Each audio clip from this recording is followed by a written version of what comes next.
नमस्कार। आज हम रुचिरा भाग 3 के अंतर्गत इसके 11वें पाठ, जिसका नाम है सावित्री बाई फुले, हम इस पाठ के अभ्यास को हल करेंगे।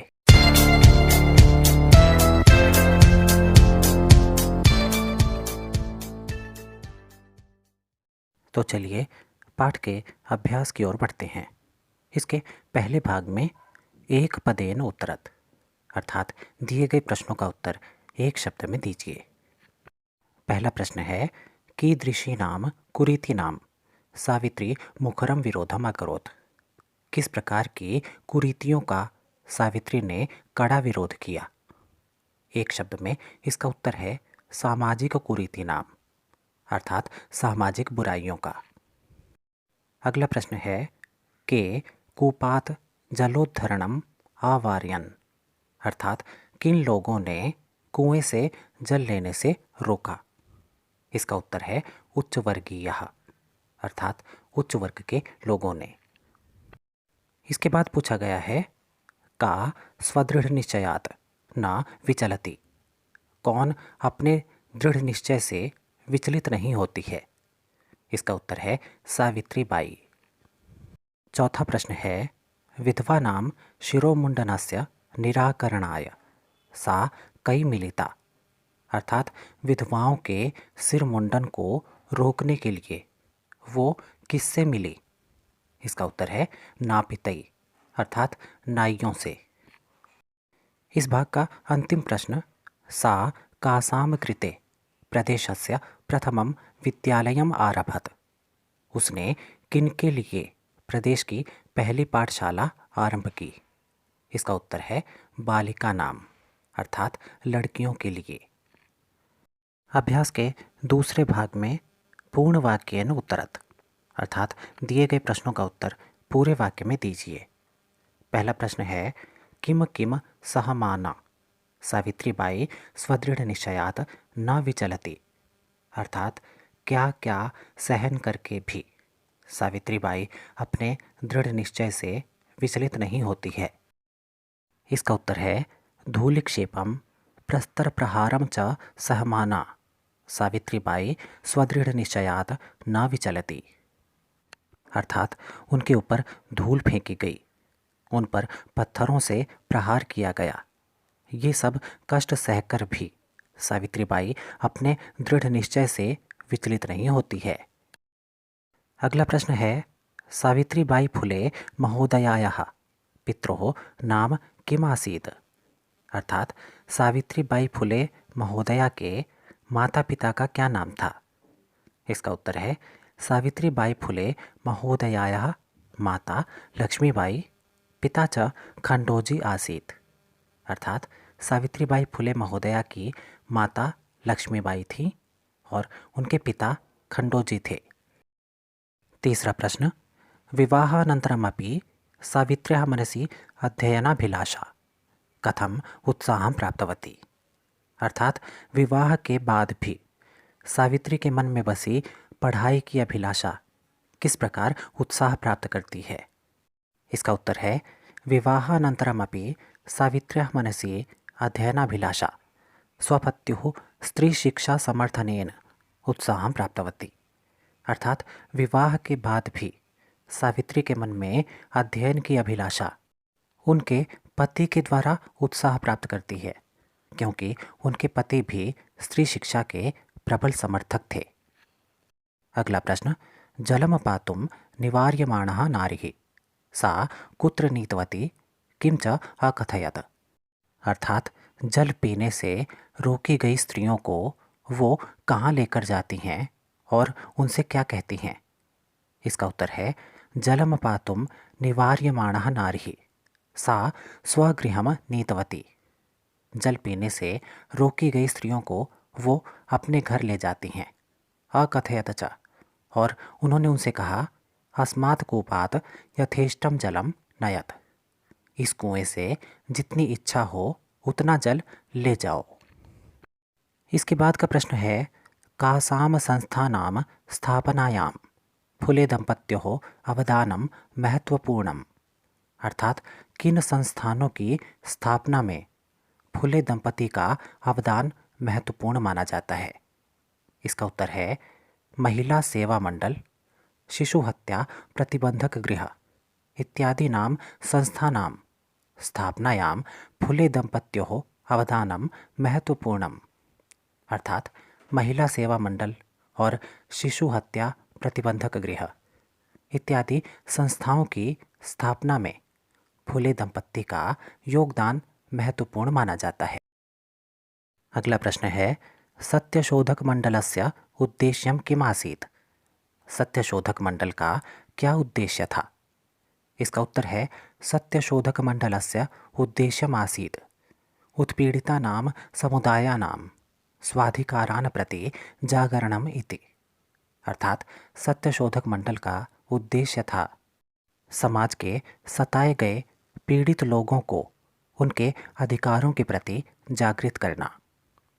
अंतिम प्रश्न है तस्याः द्वयोः काव्यसंकलनयोः नामानि के? अर्थात उनके द्वारा लिखे गए दो काव्य संकलनों के नाम क्या हैं? इसका उत्तर है काव्यफुले सुबोधरत्नाकरम् इति तस्याः काव्यसंकलनयोः नामानि। अर्थात काव्यफुले और सुबोध रत्नाकर ये उनके द्वारा लिखे गए दो काव्य संकलनों के नाम हैं।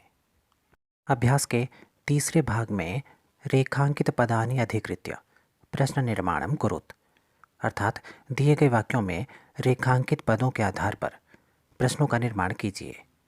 पहला वाक्य है सावित्रीबाई कन्याभिः सविनोदम् आलपन्ति अध्यापने संलग्ना भवति स्म। अर्थात सावित्रीबाई कन्याओं के साथ विनोदपूर्वक बातें करती हैं और उन्हें पढ़ाती रहती हैं। इसमें कन्याभिः को रेखांकित किया गया है, जिसके आधार पर प्रश्न बनता है सावित्रीबाई किनके साथ विनोदपूर्वक बातें करती हैं? अर्थात सावित्रीबाई का भी सविनोदम आलपन्ति अध्यापने संलग्ना भवति स्म। दूसरा वाक्य है सा महाराष्ट्रस्य प्रथमा महिला शिक्षिका आसीत्। वह महाराष्ट्र की पहली महिला शिक्षिका थी। यहाँ महाराष्ट्रस्य को अंडरलाइन यानी रेखांकित किया गया है। इसके आधार पर प्रश्न बनता है वह किस राज्य की पहली महिला शिक्षिका थी? अर्थात सा कस्य राज्यस्य प्रथमा महिला शिक्षिका आसीत्। अगला वाक्य है सा स्वपतिना सह कन्यानाम कृते प्रदेशस्य प्रथमं विद्यालयम् आरभत। उन्होंने अपने पति के साथ कन्याओं के लिए प्रदेश के पहले विद्यालय का आरंभ किया। यहाँ कन्या नाम को रेखांकित किया गया है। इसके आधार पर प्रश्न बनता है उन्होंने अपने पति के साथ किन के लिए प्रदेश का पहला विद्यालय आरंभ किया? अर्थात सा स्वपतिना सह कासाम कृते प्रदेशस्य प्रथमं विद्यालयम् आरभत। अगले वाक्य में तया मनुष्याणां समानतायाः स्वतंत्रतायाश्च पक्षः सर्वदा समर्थितः। अर्थात उनके द्वारा सभी मनुष्यों की समानता और स्वतंत्रता के पक्ष में उनका समर्थन प्राप्त हुआ। यहाँ मनुष्याणाम को रेखांकित किया गया है, जिसके आधार पर प्रश्न बनता है उनके द्वारा किन की समानता और स्वतंत्रता के पक्ष में समर्थन प्राप्त हुआ? अर्थात तया केषां समानतायाः स्वतंत्रतायाश्च पक्षः सर्वदा समर्थितः। पांचवा वाक्य है साहित्य रचनया अपि सावित्री महीयते। अर्थात साहित्य की रचना में भी सावित्री जी महान थीं। यहाँ सावित्री को रेखांकित किया गया है।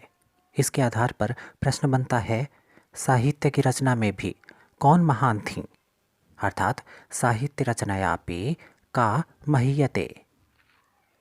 अभ्यास के चौथे भाग में यथा निर्देशम उत्तरत। अर्थात जैसा निर्देश दिया गया है उसके अनुसार प्रश्नों का उत्तर दीजिए। पहला प्रश्न है इदं चित्रं पाठशालायाः वर्तते। अत्र वर्तते इति क्रियापदस्य कर्तृपदं किम्? दिए गए वाक्य में वर्तते इस क्रियापद का कर्तृपद पूछा गया है। वर्तते का कर्तृपद होगा वर्तनम। दूसरे प्रश्न में तस्याः स्वकीयम अध्ययनमपि सहैव प्रचलति, अर्थात उसका खुद का अध्ययन भी साथ ही साथ चल रहा है। अस्मिन् वाक्ये विशेष्य पदम किम, इस वाक्य में विशेष्य पद क्या है? इसका विशेष्य पद है स्वकीयम, अर्थात खुद का। अगले प्रश्न में अपि यूयम इमाम महिलाम जानीथ, क्या आप सभी इस महिला को जानते हैं? अस्मिन् वाक्ये यूयम इति पदम केभ्यः प्रयुक्तम, इस वाक्य में यूयम अर्थात आप सभी ये किनके लिए प्रयुक्त हुआ है? ध्यान दें, यहाँ यूयम अर्थात आप सभी ये हमारे लिए अर्थात पाठकों के लिए प्रयुक्त हुआ है, तो इसका उत्तर होगा पाठकेभ्यः। तीसरा प्रश्न है सा ता स्त्रियः निजगृहं नीतवती, वो उन स्त्रियों को अपने घर ले गई। अस्मिन् वाक्ये सा इति सर्वनाम पदम कस्य प्रयुक्तम, इस वाक्य में सा अर्थात वह ये सर्वनाम पद किसके लिए प्रयोग हुआ है? जैसा कि हम पाठ में पढ़ चुके हैं, सावित्रीबाई उन स्त्रियों को अपने घर ले जाती है और उन्हें जल देती है, तो यहाँ सा अर्थात वह ये सावित्रीबाई के लिए प्रयोग हुआ है, तो इसका उत्तर होगा सावित्र्ययी या सावित्रीबाई। अंतिम प्रश्न में क्षीण वस्त्रावृतः तथा कथितः निम्न जातीयाः काश्चित् नार्यः जलं पातुं याचन्ते स्म, अत्र नार्यः इति पदस्य विशेषणपदानि कति सन्ति? यहाँ नार्यः इस पद के लिए विशेषण पद कितने हैं? कानि च इति लिखत, और कौन कौन से हैं ये लिखिए। इसका उत्तर है अत्र नार्यः इति पदस्य विशेषण पदानि चत्वारि सन्ति। यहाँ नार्यः इस पद के लिए विशेषण पद 4 हैं। तानि च वे हैं क्षीण वस्त्रावृतः तथा कथितः निम्न जातीयः काश्चित् च। अभ्यास का 5वां भाग अधोलिखितानि पदानि आधृत्य वाक्यानि रचयत, अर्थात नीचे लिखे गए पदों के आधार पर वाक्यों की रचना कीजिए। इनमें पहला शब्द है स्वकीयम अर्थात अपना। इसका वाक्य हम लिख सकते हैं स्वकीयम कार्यम स्वयमेव करणीयम, अर्थात अपना कार्य हमें स्वयं ही करना चाहिए। दूसरा शब्द है सविनोदम अर्थात विनोदपूर्वक या हंसी मजाक के साथ। इसके लिए हम लिख सकते हैं पीयूषः सर्वैः सह सविनोदम आलपति, अर्थात पीयूष सभी के साथ विनोदपूर्वक या हंसी मजाक के साथ बात करता है। तीसरा शब्द है सक्रिया अर्थात कर्मशील। इसके लिए हम वाक्य लिख सकते हैं सावित्रीबाई फुले समाजस्य सक्रिया महिला आसीत्, अर्थात सावित्रीबाई फुले समाज की कर्मशील महिला थीं। अगला शब्द है प्रदेशस्य अर्थात प्रदेश का। इसके लिए हम लिख सकते हैं महाराष्ट्र प्रदेशस्य प्रथमं कन्या पाठशाला प्रसिद्धं वर्तते, अर्थात महाराष्ट्र प्रदेश की पहली कन्याओं की पाठशाला प्रसिद्ध है। अगला शब्द मुखरम अर्थात कड़ा या सख्त। इसके लिए हम वाक्य लिखेंगे राजा राम मोहन राय सती प्रथायाः मुखरम विरोधम अकरोत्, अर्थात राजा राम मोहन राय ने सती प्रथा का कड़ा विरोध किया। अंतिम शब्द सर्वथा अर्थात हर प्रकार से। इसके लिए हम लिख सकते हैं सर्वदा सर्वथा सत्यम वक्तव्यम, अर्थात हमेशा हर प्रकार से सत्य ही बोलना चाहिए। अभ्यास के 6ठे भाग में अधोलिखित पदानां समानार्थक पदानि पाठात् चित्वा लिखत, अर्थात नीचे लिखे हुए शब्दों के समानार्थक पदों को पाठ में से चुनकर लिखिए। पहला पद है शिक्षणे अर्थात पढ़ाने में। इसका समानार्थक पद है अध्यापने। इसका अर्थ भी है पढ़ाने में। अगला पद है पथि अर्थात रास्ते में। इसके लिए समानार्थक पद होगा मार्गे। इसका अर्थ भी है रास्ते में। अगला पद हृदय। इसके लिए समानार्थक पद होगा मनसी। चौथा पद है इच्छानुसारम अर्थात अपनी इच्छा के अनुसार। इसके लिए हम लिखेंगे यथेष्टम। इसका भी वही अर्थ है, अपनी इच्छा के अनुसार। अगले पद योगदानम के लिए हम लिखेंगे अवदानम। ये दोनों समानार्थी शब्द हैं। अंतिम पद निरंतरम। इसके लिए हम लिखेंगे अविरतम। इन दोनों का अर्थ है लगातार। अभ्यास के 7वें भाग अ में अधोलिखिता नाम पदानाम लिंग विभक्ति वचनम च लिखत। नीचे लिखे हुए शब्दों के लिए लिंग विभक्ति और वचन लिखिए। पहला पद है धूलिम। धूलिम एक स्त्रीलिंग शब्द है जिसमें द्वितीय विभक्ति के साथ एक वचन का प्रयोग है। अगला पद है नामनी। नामनी नपुंसकलिंग शब्द है और इसमें सप्तमी विभक्ति और एक वचन का प्रयोग किया गया है। अपरः ये पुल्लिंग शब्द है जिसमें प्रथमा विभक्ति और एक वचन का प्रयोग है। कन्या नाम, जैसा कि हम सभी जानते हैं, ये स्त्रीलिंग शब्द है जिसमें षष्ठी विभक्ति के साथ बहुवचन का प्रयोग है। अगला पद सहभागिता। ये भी स्त्रीलिंग शब्द है जिसमें प्रथमा विभक्ति और एक वचन का प्रयोग किया गया है। नापितई ये पुल्लिंग शब्द है जिसमें तृतीय विभक्ति और बहुवचन का प्रयोग देखने को मिलता है। अभ्यास के अंतिम भाग 7 आ में उदाहरणम अनुसृत निर्देशानुसारम लकार परिवर्तनम कुरुत अर्थात दिए गए उदाहरण का अनुसरण करके निर्देशों के अनुसार लकारों का परिवर्तन कीजिए। जैसा कि उदाहरण में दिया गया है, सा शिक्षिका अस्ति अर्थात वह शिक्षिका है। इसे लंग लकार अर्थात अतीत काल में परिवर्तित करने पर वाक्य बनेगा सा शिक्षिका आसीत अर्थात वह शिक्षिका थी। इस प्रकार पहला वाक्य है सा अध्यापने संलग्ना भवति। वह अध्यापन के कार्य में संलग्न होती है।